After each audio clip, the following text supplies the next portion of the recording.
मगर इस बार किशन को अपना लक्ष्य याद था। जैसे ही राजकुमारी गहरी नींद में सोई, किशन ने चुपचाप पलंग से नीचे पड़ी उसकी चुनरी उठाई और तुरंत बाबा दी गई जादुई गोली मुंह में डाल ली।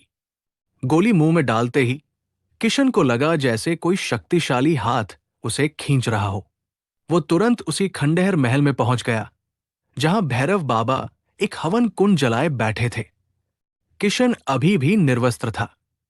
बाबा ने उसे वही चुनरी कमर में लपेटने को कहा। किशन ने ऐसा ही किया। बाबा ने लगातार 1 घंटे तक हवन किया और मंत्रों का जाप किया। हवन पूरा होने के बाद बाबा ने किशन को उसके घर भेज दिया और साथ ही सख्त हिदायत दी, ये चुनरी किसी के हाथ नहीं लगनी चाहिए, इसे हमेशा अपने पास रखना। और इस तरह किशन एक अदृश्य यात्रा से लौटकर अपने गांव पहुंचा, जहां उसकी वास्तविक जिंदगी का दूसरा और सबसे अनोखा अध्याय शुरू होने वाला था। किशन जब अपने गांव की ओर चला तो उसके मन में अजीब सी उलझन थी। एक तरफ तो वो भैरव बाबा द्वारा दिए गए रहस्यमय ज्ञान और अपने कमर से बंधी उस चुनरी को लेकर आश्वस्त था, तो दूसरी तरफ उस अदृश्य होने की अनुभूति ने उसे विचलित कर रखा था। वो सोच रहा था, क्या मैं वाकई में वापस अपनी सामान्य दुनिया में लौट पाऊंगा? आधा रास्ता तय करने के बाद अचानक उसका बचपन का दोस्त कलवा सामने आ गया। कलवा ने उसे देखते ही पुकारा, अरे किशन, तू इतने दिन कहाँ गायब था?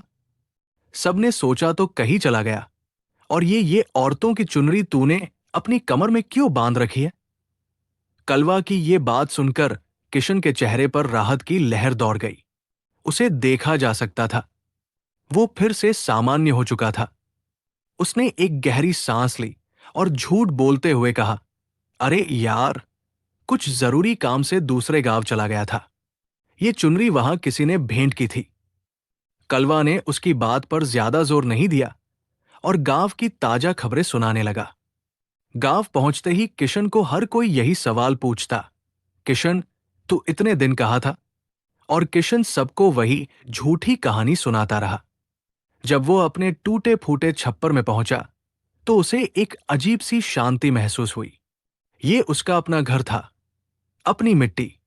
उसने चुनरी को अपनी कलाई पर मजबूती से बांध लिया और पुरानी चारपाई पर लेट गया। शरीर और मन की थकान ने उसे जल्दी ही गहरी नींद में सुला दिया। थोड़ी देर बाद उसे चूड़ियों की खनखनाहट की आवाज सुनाई दी।